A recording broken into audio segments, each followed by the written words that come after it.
Grabe na sila kabrutal. Grabe na kamaldito ang mga tao. So, muna ngayon ni Apostle Paul, redeeming the time because the days are evil.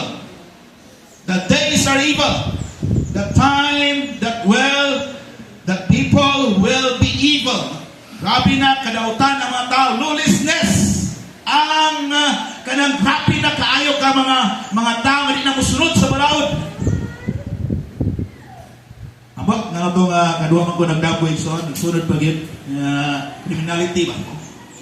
Primero doon ay tao nga ipaligsan na pagligis na ibalikan atrasan pag yun naluoy mo sa tao kay grabe. Pagkasunod por gabi another nga damgo na pod nga nagpinatianay mga tao nagpinatianay ano ba grabe na gini kadautan ng kalibutan ka lawlessness. Criminality increases.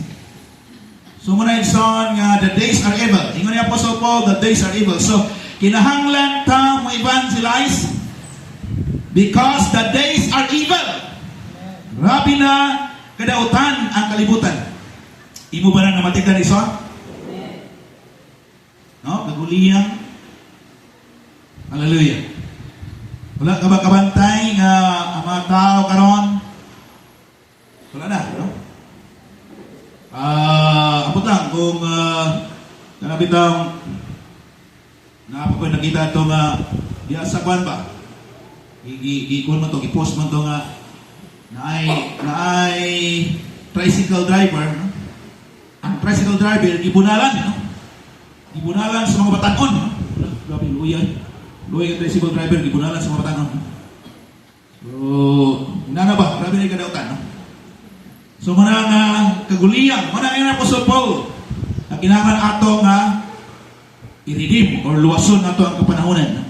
Redeeming the time. Then, nagkabantay pa po kay Son nga kanilang to kusgat pa ka. Karon medyo hina na. Di ba? Sa una, kusugay ta mo sakad mga lubi. Kusugay ta mo sakad mga bukit. Pero karon hina na kita. So, no? Nagkawala na atong kusog. The days are evil. Muna ngayon ni Apostle Paul, redeeming the time because the days are evil. So, kanita na kaigsunan ng mga gisulti ni Jesus ni Apostle Paul, muna nga itong sabton na kinahanglan mo evangelize. Number 2.